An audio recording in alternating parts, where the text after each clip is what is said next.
چیکا نام کا ایک مشہور ڈکیت ہے، میں نے کہا۔ کیا تم اسے جانتے ہو؟ نہیں، اس نے جواب دیا۔ اگر میں اسے دیکھوں تو شاید بتا سکوں کہ یہ شخص ان کے ہاں آتا رہا ہے یا نہیں۔ تمہارا ان لوگوں کے ساتھ کیا تعلق ہے؟ ان لوگوں کے ساتھ میری دور پار کی رشتہ داری ہے، اس نے جواب دیا۔ صوبے دار کی پہلی بیوی بھی میرے دور کی رشتہ داروں میں سے تھی۔ میں ان دونوں فریقوں سے ملتا ملاتا ہوں۔ صوبے دار کے گھر کے متعلق اس نے ان باتوں کی تصدیق کی جو مجھے پہلے معلوم ہو چکی تھیں۔ کیا صوبے دار کی یہ نوجوان بیوی اس گھر میں خوش ہے؟ بہت خوش ہے جی، اس نے جواب دیا۔ صوبے دار اس کے ہاتھ میں ہے، صوبے دار کا روپیہ پیسہ اس کے ہاتھ میں ہے، اور صوبے دار کا بیٹا بھی اس کے ہاتھ میں ہے۔ صوبے دار کا روب داب گھر سے باہر ہے، گھر کے اندر اس کی حیثیت معمولی سے نوکر جتنی بھی نہیں۔ میرا شک اب ان لوگوں پر منتقل ہو گیا۔ یہ تو بالکل واضح تھا کہ نقب انہوں نے خود نہیں لگائی، انہوں نے پیشہ وروں کو استعمال کیا ہے۔ میرا مسئلہ یہ تھا کہ ان کے خلاف کوئی شہادت حاصل کرنا تھی۔ میں نے اس آدمی کو یہ کہہ کر بھیج دیا کہ ان لوگوں کے ساتھ اس سلسلے میں کوئی بات نہ کرے۔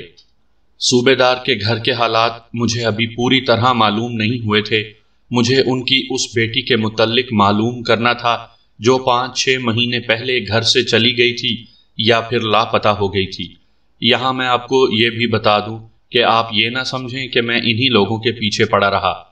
میں نے ASI کو دوسری طرف لگا رکھا تھا جو پیشہ ور مجرموں سے تفتیش کر رہا تھا۔ میں تو یہ دیکھ رہا تھا کہ واردات کروانے والا گھر کا ہی کوئی فرد نہ ہو۔ میں پیشہ وروں کو نظر انداز تو نہیں کر سکتا تھا۔ اس قسم کی وارداتوں کی تفتیش میں وقت ضائع کرنا نقصان دہ ہوتا ہے، اس لیے میں نے ASI کو بھی اسی تفتیش میں لگا دیا تھا۔ صوبے دار کی بیٹی کے متعلق مجھے معززین سے ہی رپورٹ ملی۔ انہوں نے اس لڑکی کو شریف اور مظلوم بتایا۔ میرا خیال تھا کہ وہ ہوشیار اور چالاک لڑکی ہوگی۔ مجھے بتایا گیا کہ لڑکی سیدھی سادی اور بدھو سی نہیں تھی۔ محلے میں ہر گھر کے ساتھ اس نے بڑے اچھے مراسم رکھے ہوئے تھے۔ محلے کی عورتوں کے ساتھ وہ اپنے گھر کے متعلق کیا باتیں کرتی تھی؟ مجھے جواب ملا کہ وہ زیادہ تر اپنی ستیلی ماں کے برے سلوک کی باتیں کرتی تھی، روتی بھی تھی اور اپنے بھائی کے خلاف خاص طور پر باتیں کرتی تھی۔ اپنے بھائی کی بیوی کو وہ اچھا سمجھتی تھی۔ یہ کسی کو بھی معلوم نہیں تھا کہ وہ کس کے ساتھ گئی اور کہاں چلی گئی۔ میرے لیے ضروری ہو گیا تھا کہ میں نئی صوبے دارنی سے بھی پوچھ گچھ کروں۔ میں رات کو ان کے گھر گیا اور صوبے دار کو کہہ کر اس کی بیوی کو اپنے پاس بٹھا لیا۔ تمہاری ستیلی بیٹی کہاں چلی گئی ہے؟ میں نے اس سے پوچھا۔ کچھ پتہ نہیں، اس نے جواب دیا۔ کسی کو چاہتی ہوگی؟ میں نے پوچھا۔ کوئی بات چھپی تو نہیں رہ سکتی، محلے کے کسی آدمی سے ملتی ملاتی ہوگی۔ نہ کبھی دیکھا تھا نہ کبھی سنا تھا، اس نے کہا۔ اس کا مطلب یہ ہوا کہ وہ اچھی لڑکی تھی، میں نے کہا۔ آپ اس کے متعلق اتنی باتیں کیوں پوچھ رہے ہیں؟ صوبے دارنی نے مجھ سے پوچھا۔ اس چوری کے ساتھ اس کا کیا تعلق ہو سکتا ہے؟ میں یہی معلوم کرنے کی کوشش کر رہا ہوں، میں نے کہا۔ ویسے ہی شک تھا کہ وہ جس کے ساتھ گھر سے نکلی ہے اس سے اس نے یہ واردات نہ کروائی ہو۔ نہیں، اس نے کہا، وہ اتنی چالاک نہیں تھی۔ پھر اسے گئے ہوئے بھی تو 5-6 مہینے ہو گئے ہیں۔ کیا آپ کا یہ خیال ہے کہ ہمارے گھر میں کسی دشمن نے ڈاکہ ڈلوایا ہے؟ ہاں، میں نے کہا، مجھے یہی شک ہے۔ اگر ایسی بات ہے تو میں آپ کو بتاتی ہوں، اس نے کہا۔ میرا پکا شک بہو پر ہے جو 2-3 مہینے ہوئے اپنے گھر بیٹھی ہے۔ میں صوبے دار صاحب کو کئی بار کہہ چکی ہوں کہ اسے طلاق دو، اس کا زیور اور حق مہر اسے دے دو، لیکن صوبے دار صاحب نے اسے اپنی عزت بے عزتی کا مسئلہ بنایا ہوا ہے۔ اس کے بجائے تم نے یہ کیوں نہیں سوچا کہ صلح صفائی کروا کے لڑکی کو گھر لے آئیں؟ میں نے کہا، سیدھا طریقہ تو یہی تھا۔ وہ لڑکی یہاں بسنا ہی نہیں چاہتی، اس نے کہا۔ کیوں؟ میں نے پوچھا۔ کیا صوبے دار کے بیٹے کے بجائے کسی اور کو چاہتی ہے؟ اس نے اس لڑکی کے خلاف جو بولنا شروع کیا تو صاف پتہ چلتا تھا کہ اپنی کرتوت چھپا رہی ہے اور اسے بدمعاش ثابت کر رہی ہے۔ میں چونکہ خاموشی سے سن رہا تھا اس لیے اس کی زبان بے قابو ہو گئی۔ مجھے اس سے کوئی غرض نہیں تھی کہ یہ اس لڑکی کے خلاف بول رہی ہے تو میں اسے کہوں کہ اس کے خاوند پر تو تم نے قبضہ کر رکھا ہے۔ ان کے اس قسم کے چال چلن کے ساتھ میرا کوئی تعلق نہیں تھا۔ میں نے یہ خاص طور پر دیکھا کہ یہ نوجوان صوبے دارنی خود چالاک تھی۔ خوبصورت بھی اتنی تھی کہ اس کی چالاکیوں پر پردہ پڑ جاتا تھا۔ میں جانتا تھا کہ وہ جو کچھ کہہ رہی ہے وہ زیادہ تر جھوٹ ہے۔ اس سے مجھے کچھ بھی حاصل نہ ہوا۔ میں نے صوبے دار کو اپنے پاس بلا لیا۔ کیا آپ اپنی بہو کو گھر نہیں لائیں گے؟ میں نے پوچھا۔ اس نے 3-4 گالیاں دی اور اس نے مجھ سے پوچھا کہ میں نے اس کے متعلق کیوں پوچھا ہے۔ کیا آپ نے یہ نہیں سوچا کہ وہ آپ کے دشمن ہیں اور یہ واردات انہوں نے کرائی ہوگی؟ میں نے کہا ہاں ہاں۔ صوبے دار نے کہا یہ تو میں نے سوچا ہی نہیں تھا۔ انہوں نے مجھے دھمکیاں بھی اسی قسم کی دی تھیں۔ ایسی دھمکیاں کیوں دی تھیں؟ میں نے پوچھا۔ اس نے اپنی بیوی کی طرح پہلے تو ان کی لڑکی کے خلاف زہر اگلا، اسے بدمعاش ثابت کرنے کی کوشش کی، پھر بتایا کہ وہ لڑکی کا زیور مانگتے ہیں، تو آپ ان کا زیور دے کیوں نہیں دیتے؟ دیں کہاں سے؟ صوبے دار نے جواب دیا، اپنا سارا زیور وہ اپنے ساتھ لے گئی تھی۔ دراصل انہیں شکایت یہ ہے کہ ہم ان کی بدکار لڑکی کو بساتے نہیں۔ اگر میں تھانے دار نہ ہوتا، ان کی برادری کا کوئی آدمی ہوتا، تو میں اس کے منہ پر تھپڑ اگر نہ مار سکتا تو یہ ضرور کہتا کہ اپنے گھر کو بدکاری کا اڈا تو تم نے خود بنا رکھا ہے، اور تمہیں یہ بھی معلوم نہیں کہ تمہارے گھر میں ہو کیا رہا ہے۔ میں نے اسے یہ بھی نہ کہا۔ اپنے بہو کی زیور کے متعلق وہ جھوٹ بول رہا تھا۔ جناب صوبے دار صاحب، میں نے کہا، مجھے اس سے کوئی غرض نہیں کہ آپ کے خاندان میں کون اچھا اور کون برا ہے۔ میں اپنا صرف یہ شک رفع کرنا چاہتا ہوں کہ آپ کے گھر میں یہ واردات آپ کے کسی دشمن نے ہی یا گھر کے کسی فرد نے کروائی ہوگی۔ دیکھو جوان، اس کی صوبے داری جاگ اٹھی۔ اس نے صوبے داروں جیسے روب سے کہا، میرے خاندان میں کوئی چور نہیں ہے، تم ہمارے ساتھ ٹھیک سے بات کرو۔ آپ کی بیٹی کہاں ہے؟ میں نے اس کی اکڑ فون کو نظر انداز کرتے ہوئے پوچھا۔ تم ایسی باتیں کیوں پوچھتے ہو؟ اس نے کہا، میری بیٹی کے ساتھ اس واردات کا کیا تعلق ہے؟ صوبے دار صاحب، میں نے بڑے تحمل اور طنزیہ مسکراہٹ سے کہا، میں آپ کی عزت صرف اس لیے کر رہا ہوں کہ آپ عمر میں میرے باپ کے برابر ہیں۔ اگر آپ نے پھر مجھے صوبے داری کا روب دکھایا تو میں تفتیش بند کر کے اوپر رپورٹ بھجوا دوں گا کہ یہ صوبے دار تفتیش میں مدد نہیں کر رہا۔ میرے ساتھ ذرا سوچ سمجھ کر بات کریں، ورنہ میرے منہ سے ایسی باتیں نکل جائیں گی کہ آپ منہ چھپاتے پھریں گے۔ میرے ساتھ سیدھی باتیں کرو۔ مجھے یہ بتاؤ کہ آپ کو اپنی بہو کے باپ پر شک ہے کہ یہ واردات انہوں نے کروائی ہوگی؟ ہاں، اس نے جواب دیا، مجھے ان پر شک ہے۔ کیا آپ کو اس شخص پر شک نہیں جس کے ساتھ آپ کی بیٹی چلی گئی ہے؟ نہیں، اس نے جواب دیا، وہ بہت پرانی بات ہے، مجھے تو یہ بھی معلوم نہیں کہ وہ کس کے ساتھ چلی گئی ہے۔ میں جب وہاں سے نکلنے لگا تو صوبے دار مجھے بازو سے پکڑ کر الگ لے گیا۔ انسپکٹر صاحب، اس نے کہا، آپ میرے گھر آئے ہیں، اس لیے آپ کی عزت کرنا میرا فرض ہے۔ میں بے غیرت آدمی نہیں، آپ میرے خاندان کی عورتوں کو اس معاملے میں نہ گھسیٹیں۔ صوبے دار صاحب، میں نے اس کے کندھے پر ہاتھ رکھ کر اور اپنے غصے کو دبا کر کہا، جو میں جانتا ہوں آپ نہیں جانتے۔ میں آپ کو یہ بتا دیتا ہوں کہ اپنی عزت اور غیرت کو بچا کر رکھنا ہے تو اپنے گھر پر نظر ڈالیں۔ یہ عورت جو آپ کی بیوی ہے، آپ کی عزت کو سارے شہر کی گلیوں میں گھسیٹے گی۔ اگر آپ کی 1 درجن بیٹیاں ہوتی تو وہ سب اس گھر سے بھاگ جاتی۔ میں صوبے دار کو حیران و پریشان چھوڑ کر اس کی بہو کے دروازے پر جا رکا۔ اس کا گھر دکھانے والے میرے ساتھ تھے۔ ایک بزرگ صورت آدمی نے دروازہ کھولا۔ یہ اس لڑکی کا باپ تھا۔ میں وردی میں نہیں تھا، لیکن وہ مجھے پہچانتا تھا۔ بیٹھک میں لے جا کر اس نے مجھے بٹھا دیا اور مجھ سے پوچھا کہ میں کیوں آیا ہوں۔ صوبے دار کے ساتھ آپ کی کیا ناراضگی ہے؟ میں نے پوچھا۔ مجھے آپ سے پوچھنے کی ضرورت نہیں، اس نے کہا، آپ کا میرے غریب خانے پر آنا سر آنکھوں پر، لیکن کیا آپ کسی شک کی بنا پر یہاں آئے ہیں؟ آپ نے پوچھا ہے کہ صوبے دار کے ساتھ ہماری کیا ناراضگی ہے؟ یہ تو آپ کو معلوم ہو گیا ہوگا کہ میری بیٹی اس کی بہو ہے۔ میں اپنی بیٹی کو آپ کے پاس بٹھا دیتا ہوں، آپ کے پاس میں نہیں بیٹھوں گا۔ آپ اس سے پوچھ لینا کہ ناراضگی کیا ہے۔ آپ کی عمر بتاتی ہے کہ آپ کی کوئی بیٹی جوان نہیں ہوگی، آپ کی کوئی بہن ضرور جوان ہوگی۔ میری بیٹی کو اپنی بہن سمجھ کر یہ سوچنا کہ آپ کی بہن کو ان حالات میں رہنا پڑے اور آپ کو پتہ چل جائے تو آپ کیا کریں گے؟ 2-4 منٹ بعد ایک اور خوبصورت لڑکی میرے سامنے بیٹھی تھی۔ یہ صوبے دار کی بہو تھی۔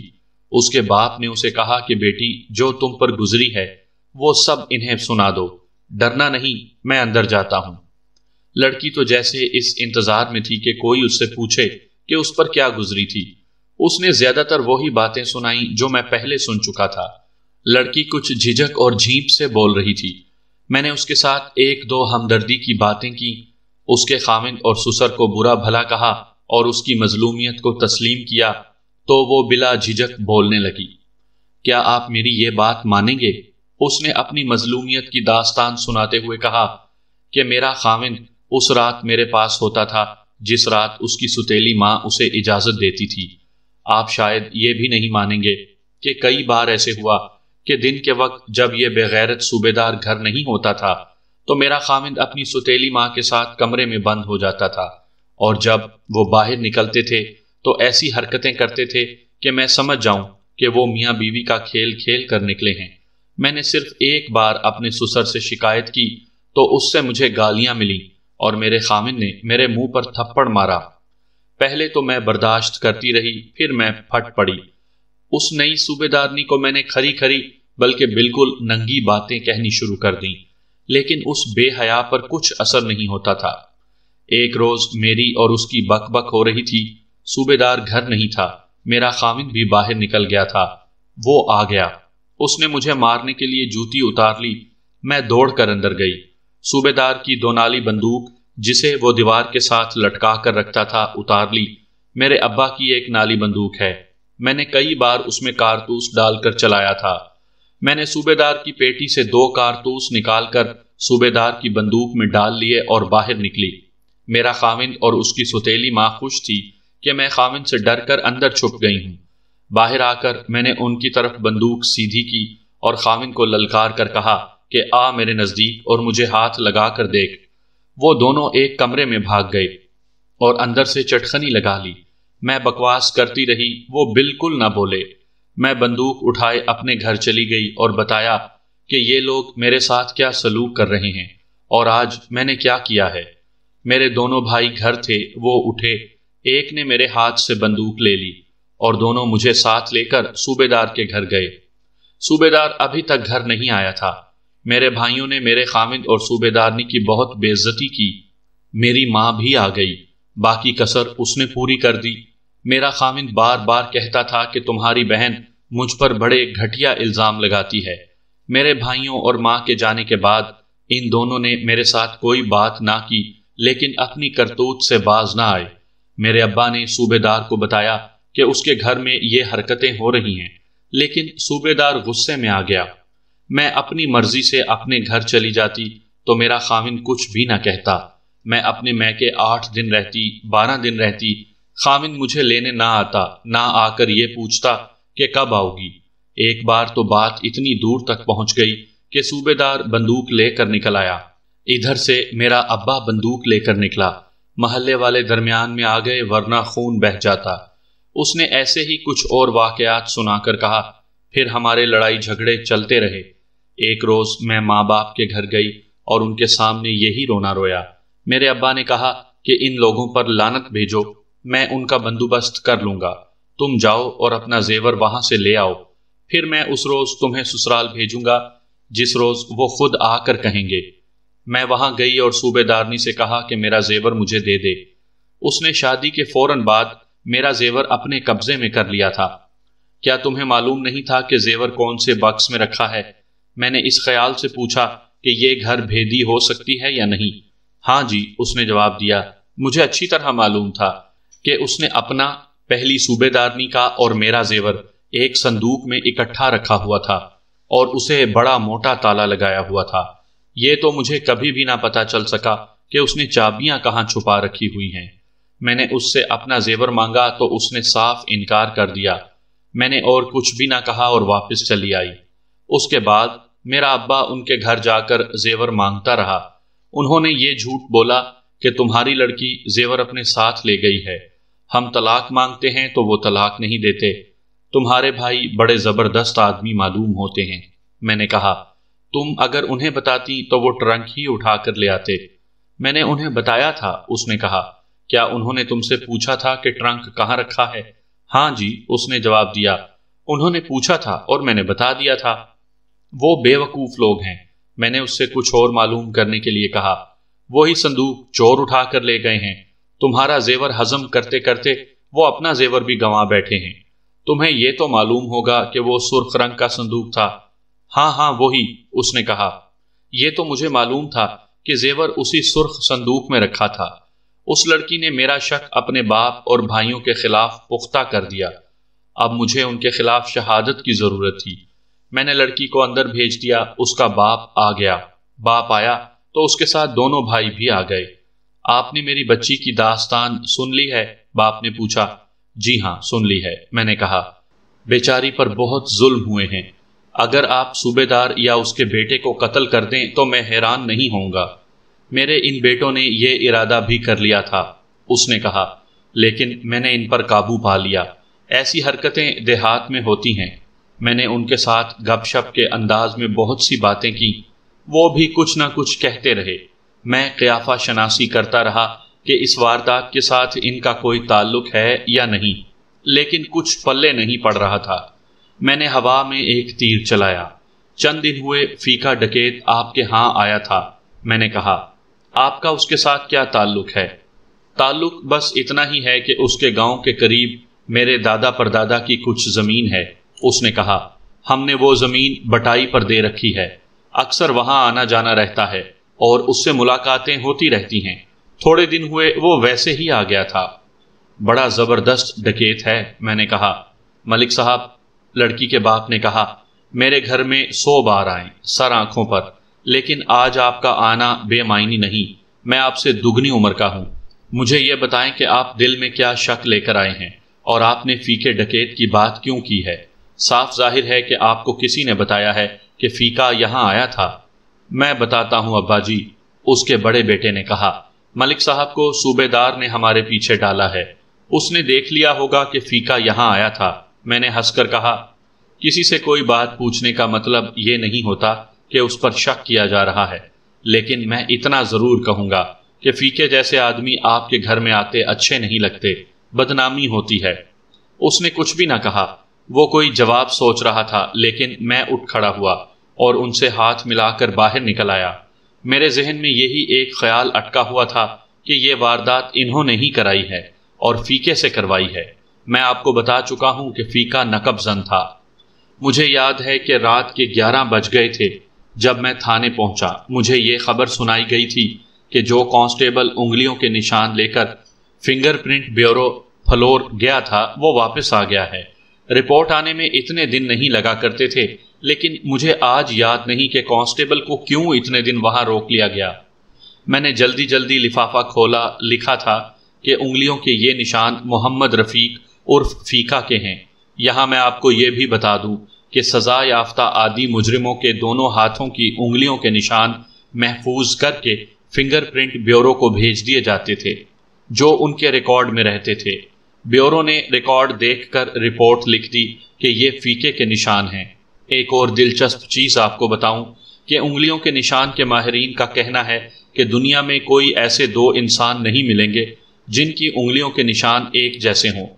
میں نے فیکے کو کبھی دیکھا نہیں تھا، اس کا نام کئی بار سنا تھا۔ مجھے یہ بھی معلوم تھا کہ وہ میرے پڑوس کے علاقے کا رہنے والا ہے۔ اسے پکڑنے کے لیے مجھے اس علاقے کے تھانے دار کی مدد کی ضرورت تھی۔ ASI گھر چلا گیا تھا۔ میں نے اسے گھر سے بلوا لیا۔ اسے صوبے دار کی بہو کے باپ کا نام پتہ بتایا۔ ASI نے کہا کہ وہ انہیں جانتا ہے۔ میں نے اسے کہا کہ لڑکی کے باپ اور دونوں بھائیوں کو تھانے لے آؤ اور باقی رات انہیں تھانے میں بٹھائے رکھو۔ میں صبح ان سے بات کروں گا۔ اب تو ان لوگوں کے خلاف میرا شک یقین میں بدل گیا تھا۔ اس وقت تک مجھے جو معلومات ملی تھی اور جو کوائف میرے سامنے آئے تھے، ان کے مطابق یہی لوگ مجھے ملزم نظر آتے تھے۔ فیکے کا ان کے گھر آنا میرے شک کی تصدیق کرتا تھا۔ سرخ صندوق کی نشاندہی لڑکی نے کی تھی اور واردات فیکے نے کی۔ انہوں نے جو دھمکیاں صوبے دار کو بھیجی تھی، ان میں انہوں نے یہ کہا تھا کہ 15 دن کے اندر اندر زیور واپس کر دو۔ انہوں نے یہ بھی کہا تھا کہ زیور تو ہم لے ہی لیں گے۔ ASI کو بھیج کر میں اپنے گھر چلا گیا۔ اگلے روز مجھے دوسرے علاقے کے تھانے دار کے پاس جانا تھا تاکہ فیکے کی گرفتاری کا بندوبست کروں۔ پکڑے جانے کی صورت میں سزا تو فیکے کو ہی ملنی تھی۔ اگر ان لوگوں نے اسے اکسایا تھا کہ وہ اس گھر میں اس طرح چوری کرے کہ سرخ رنگ کا صندوق اٹھا کر لے جائے تو انہیں کوئی سزا نہیں مل سکتی تھی۔ فیکا ہزار چیختا کہ اس نے ان کے کہنے پر نقب زنی کی ہے، نہ وہ بری ہو سکتا تھا، نہ ان لوگوں کے خلاف کوئی کیس بنتا تھا، انہیں آنت جرم میں بھی نہیں پکڑا جا سکتا تھا۔ مجھے یہ معلوم کرنا تھا کہ لڑکی کا کوئی بھائی بھی واردات میں فیکے کے ساتھ تھا یا نہیں۔ صبح بہت سویرے میری آنکھ کھلی، میں تیار ہو کر تھانے میں آیا تو لڑکی کا باپ دوڑتا ہوا مجھ تک پہنچا۔ ملک صاحب، اس نے کہا، وہ بغیرت تو ہمارا دشمن ہے، آپ کو ہمارے ساتھ کیا دشمنی ہے؟ آپ کو تھانے بلا کر مجھے خوشی تو نہیں ہوئی۔ میں نے کہا، تفتیش اندھے کی لاٹھی ہوتی ہے، اس کے سامنے جو آتا ہے وہ اس سے بچ نہیں سکتا۔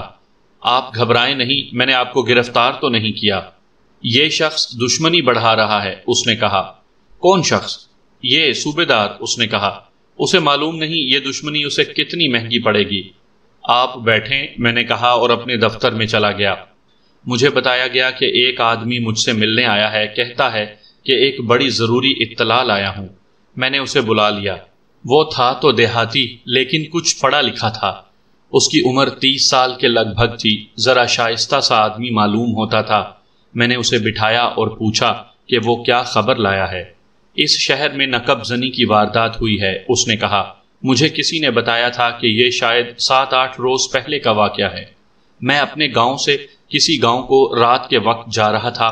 پگڈنڈی کے کنارے 2 آدمی بیٹھے سگریٹ پی رہے تھے۔ میں ان کے پاس بیٹھ گیا۔ ان کے پاس ایک صندوق پڑا تھا۔ آج کل آدھی رات کے وقت چاندنی زیادہ ہو جاتی ہے۔ میں نے چاندنی میں ان دونوں میں سے ایک کو پہچان لیا۔ وہ فیکا ڈاکو تھا۔ آپ اسے جانتے ہوں گے۔ میں تو ان کے پاس اسی طرح رک گیا تھا جس طرح راستے میں مسافر ایک دوسرے کے پاس خیر خیریت پوچھنے اور گپ شپ لگانے کے لیے رک جایا کرتے ہیں اور اکٹھے سفر بھی کرتے ہیں۔ میں فیکے کو جانتا تھا، اس سے پوچھا کہ وہ کہاں جا رہا ہے۔ اس نے مجھے جواب دینے کے بجائے کہا، تم اپنا راستہ لو، میں جہاں بھی جا رہا ہوں تمہیں اس سے کیا؟ میں نے رکنا مناسب نہ سمجھا۔ اس سے کہا کہ میں تو ویسے ہی رک گیا تھا۔ میں اٹھ کر چلا گیا۔ 6-7 دنوں بعد ادھر آیا تو کسی نے بتایا کہ ایک صوبے دار کے گھر نقب لگی ہے اور صرف ایک بڑا سوٹ کیس یا صندوق چوری ہوا ہے۔ یہ بھی پتا چلا کہ کھلا ہوا صندوق ایک جگہ پڑا ملا ہے جس میں سے ڈاکو زیور نکال کر لے گئے ہیں۔ مجھے جب وہ جگہ بتائی گئی تو مجھے یاد آ گیا کہ یہ تو وہی جگہ ہے جہاں میں نے فیکے کو اپنے ایک ساتھی کے ساتھ بیٹھے دیکھا تھا۔ صندوق ان کے پاس پڑا تھا۔ میں اب سمجھا ہوں کہ فیکے نے مجھے اپنے پاس کیوں نہیں بیٹھنے دیا۔ میں آپ کو یہی خبر سنانے آیا ہوں کہ یہ نقب فیکے نے لگائی ہے۔ وہ جگہ کون سی ہے جہاں تمہیں فیکا ملا تھا؟ میں نے پوچھا۔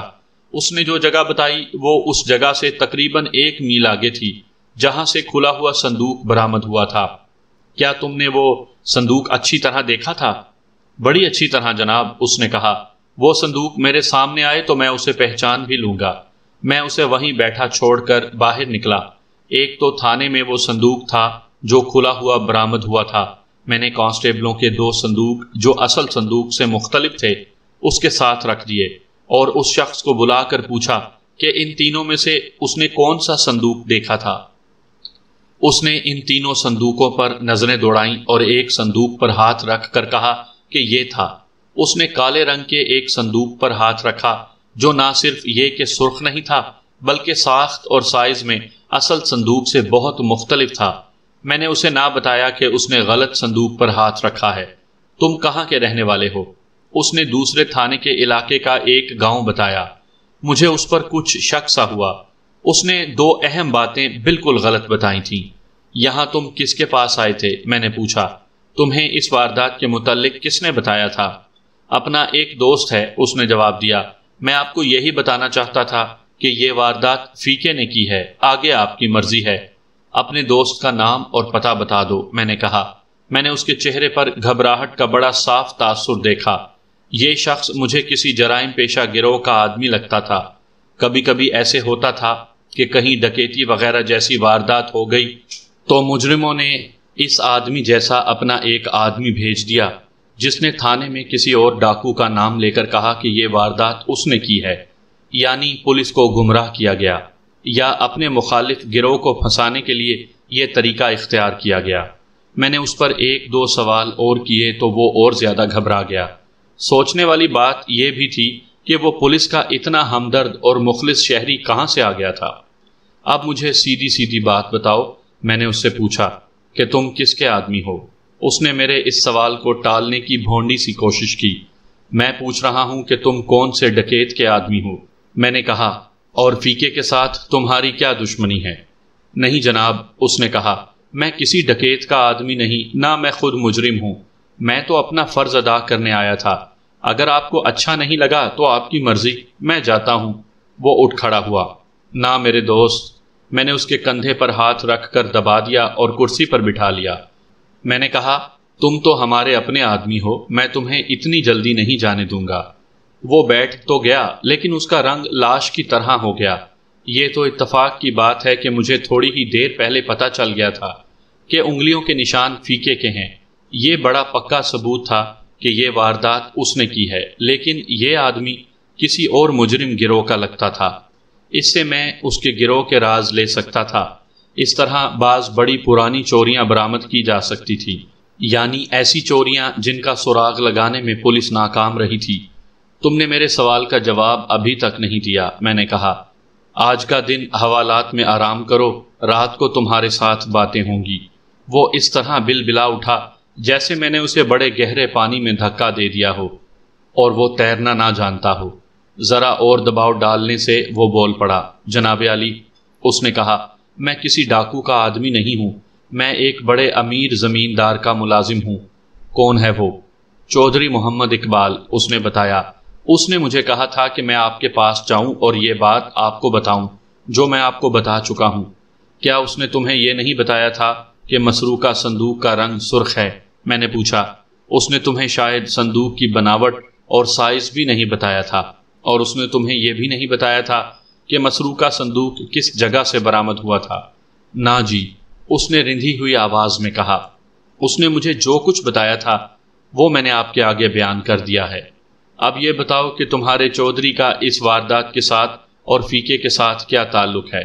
تھانے دار صاحب، اس نے جواب دیا، مجھے جو کچھ معلوم ہے وہ میں آپ کو بتا دیتا ہوں، لیکن میرا کیا بنے گا؟ میں اس کا ملازم ہوں۔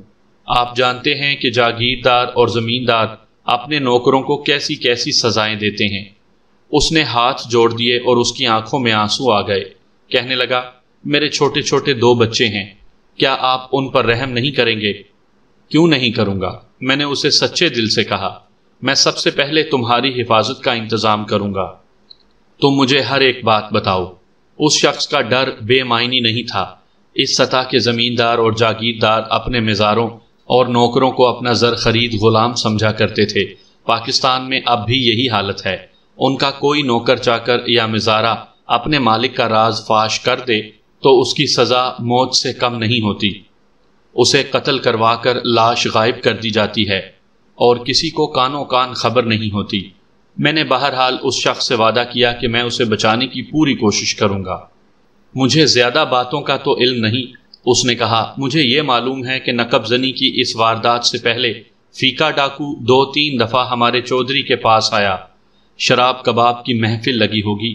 نہ جی، اس نے کہا، ہمارے چودھری صاحب میں اس قسم کا کوئی عیب نہیں، ان کے ہاں کبھی کوئی طوائف نہیں آئی، میں نے کبھی کسی کو وہاں تاش تک کھیلتے نہیں دیکھا۔ پھر تو بڑا ہی فضول چودھری ہے، میں نے ہنستے ہوئے کہا۔ پھر فیقے کے ساتھ اس کی کیا یاری ہے؟ اس شخص کے ہونٹوں پر پھیکی سی مسکراہٹ آ گئی، جس سے صاف پتہ چلتا تھا کہ وہ کوئی خاص بات کہنا چاہتا ہے لیکن زبان پر لانے سے ڈرتا ہے۔ گھبراؤ نہیں میرے دوست، میں نے دوستانہ انداز میں کہا، میں تمہیں کہہ چکا ہوں کہ چودھری تمہارا کچھ نہیں بگاڑ سکے گا۔ جناب، اس نے لمبا سانس لے کر کہا، میں پورے یقین کے ساتھ نہیں کہہ سکتا۔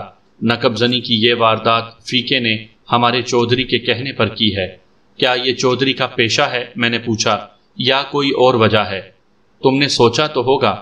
میں حیران ہوں تھانے دار صاحب، اس نے کہا، چودھری صاحب ایسے آدمی نہیں، اس کی کوئی نہ کوئی وجہ ضرور ہے۔ جو وجہ میرے دماغ میں آتی ہے وہ یہ ہے کہ 6 مہینے ہوئے آپ کے اس شہر کی ایک لڑکی چودھری صاحب کے پیچھے نکل گئی تھی اور چودھری صاحب نے اس کے ساتھ شادی کر لی تھی۔ کیا تم جانتے ہو وہ کس کی بیٹی ہے؟ نہ صاحب بہادر، اس نے جواب دیا، مجھے معلوم نہیں۔ مجھے اتنا ہی معلوم ہے کہ 2 آدمی یہاں آئے تھے، لڑکی کو معلوم تھا۔ وہ آ گئی، یہ آدمی اس کے لیے گھوڑی لائے تھے۔ کیا ان دو آدمیوں میں فیکا بھی تھا؟ نہیں، اس نے جواب دیا۔ فیکے کے ساتھ ان کا پہلے کوئی تعلق نہیں تھا، نہ وہ کبھی ان کے پاس آیا تھا۔ یہ تو اب کی بات ہے کہ وہ آیا اور مجھے کسی نے بتایا کہ یہ بہت بڑا ڈاکو ہے اور اس کا نام فیکا ہے۔ میں حیران تھا کہ چودھری صاحب کا ایک ڈاکو کے ساتھ کیا تعلق ہو سکتا ہے۔